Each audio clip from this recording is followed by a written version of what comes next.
नाम सीमा तिवारी है। हाँ, सीमा तिवारी जी, अब आज आप नेक्स्ट फ्यूचर कार्यालय आएंगे तो क्या कुछ वजह है जिससे आपको न्यूज के ऑफिस आना पड़ा? मेरे बेटे ने जो 9 अप्रैल को सुसाइड किया था, उसको जो है उसने न्याय नहीं मिल पाया। उसमें विवेचना अधिकारी ने मेरे बेटे की सारी जांच को मतलब पलट दिया।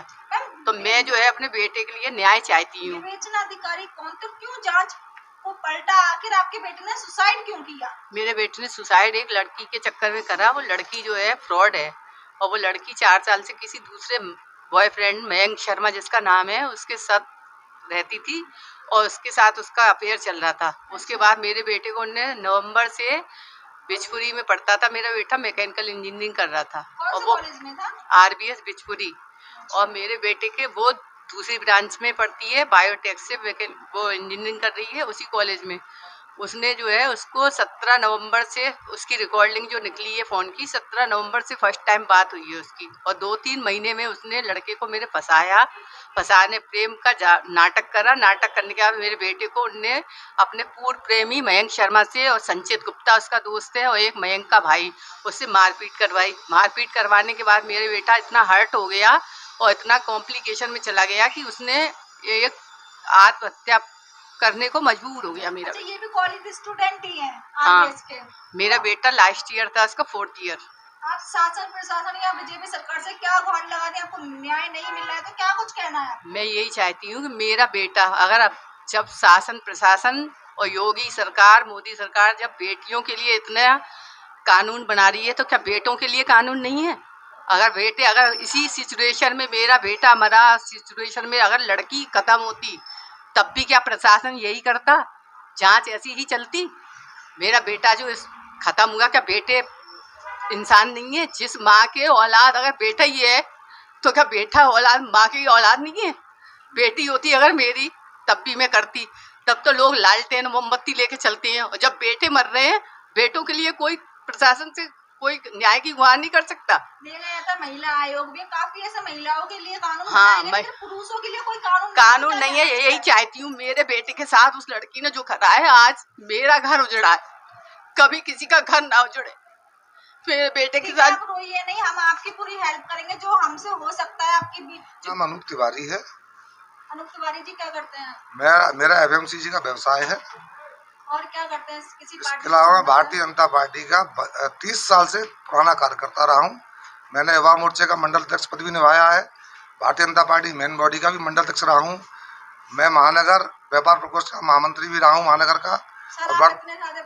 नियुक्त रहे, फिर भी आपकी सुनवाई नहीं हो रही। शासन प्रशासन में बीजेपी की सत्ता है तो? मैडम, शासन प्रशासन जो है नीचे एक सिस्टम में चलता है। उस सिस्टम में विवेचना, कोई भी अधिकारी अगर गलत काम करता है तो उसको ऊपर के लोगों को संज्ञान लेना चाहिए, और लिया जाएगा। मुझे उम्मीद है, मुझे विश्वास है, ऊपर हमारे जो कप्तान साहब हैं और उनसे ऊपर बैठे जो अधिकारी हैं वो बेशक न्याय करेंगे। सर, आखिर आपके बेटे ने सुसाइड क्यों किया? क्या कुछ वजह रही सुसाइड करने की? लड़की कौन थी, कहाँ? मेरे बेटे के संग जो लड़की है यशका भारद्वाज नाम की, जो मेरे पास चैट निकली है, उस चैट के अंदर है ये, उससे मुझे जानकारी हुई है कि उस लड़की ने मेरे बेटे के संग प्यार का नाटक किया, बैठ करके एक कागज पर शादी का एग्रीमेंट भी तैयार किया। उस एग्रीमेंट पे वो बेटे की राइटिंग में है, लेकिन लास्ट की जो 2 लाइनें हैं वो उस लड़की के द्वारा लिखी गई हैं। क्या लिखी गई है? उसमें लिखा है, I am always with you, और उसमें लिखा है कि 22 से 24 फ्रेंडशिप, और 24 से 26 रिलेशनशिप, और 27 में शादी करेंगे। यहाँ तक की प्लानिंग उस लड़की बैठ के कर रही है, और वो कहती है कि धनंजय मेरे पीछे पड़ा था।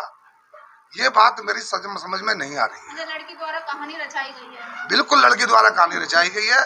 उसका 4 साल पुराना प्रेमी है मयंक शर्मा, वो मुख्य है, और उसके संग लड़के हैं संचित गुप्ता, गौरव शर्मा। ये लड़की लड़कों से प्यार का नाटक करती है, और उसके बाद जब वो उसका मन बढ़ जाता है तो इन लोगों को ला करके वो झगड़े कराती है। सर, देखा जाए मतलब आपके बेटे ने सुसाइड किया है तो आपने शासन प्रशासन से मदद की गुहार लगाई, पुलिस में FIR की गई, तो क्या कुछ पुलिस द्वारा कहा गया?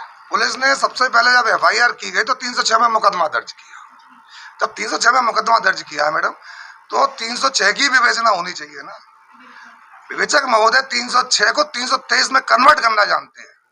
उन्होंने उसको कन्वर्ट किया है, जानते हैं इस चीज के, माहिर आदमी है लगता है मेरे को। मेरे को ऐसा महसूस होता है 306 को 323 में कन्वर्ट करना ऐसे जानते कैसे हैं। कर सकते हैं? मैडम उसने झगड़े को दिखाया है, जो मैं साक्ष्य दे रहा हूँ उसको शामिल करें। 306 120 भी 511 3 धाराएं बनाई, मैंने ही वकीलों को दिखाया है। मयंक शर्मा जेल गया था, उसकी जमानत हो चुकी उसकी जमानत 323 में करवाई है, 306 में नहीं करवाई है। अच्छा, ये भी क्या लग रहा है कहीं पुलिस का इसमें? मैडम इसमें तो मेरे को तो पूरा संदेह है। अगर 306 में मुस्लिम जेल जाता है तो किसी कोई ना कोई 306 का पर्चा काट के जेल भेजा गया होगा ना, विवेचना उसी पे चलनी चाहिए थी। 323 में विवेचना कैसे हो गई? अच्छा, ये सवाल आपने किया? जो मैंने सब जगह सवाल किया, सब जगह मेरा एक ही सवाल है, क्योंकि विवेचना में गड़बड़ है, घोटाले हुए हैं इसमें।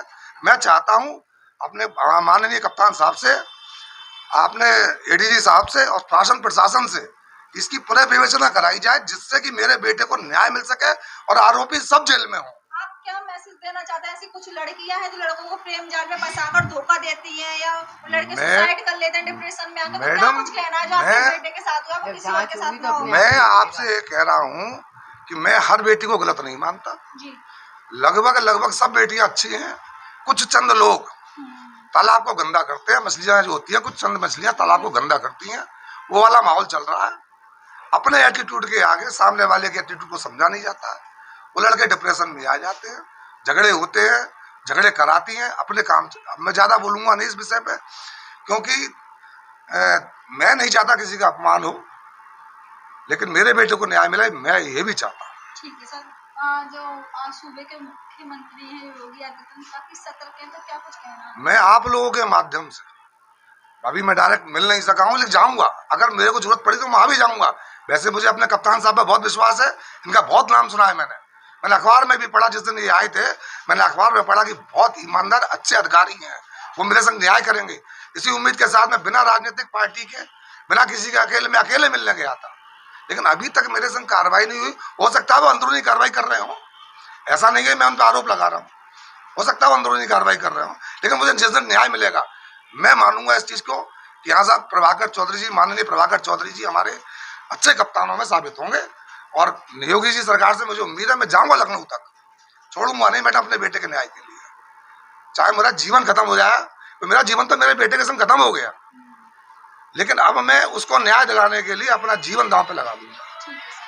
मुझे खतरा है सब लोगों से, मुझे आरोपियों से भी खतरा है, मुझे आईओ साहब से भी खतरा है, क्योंकि आईओ साहब मेरा पक्ष सुन ही नहीं रहे हैं और पहले दिन से मुझे हड़का रहे हैं।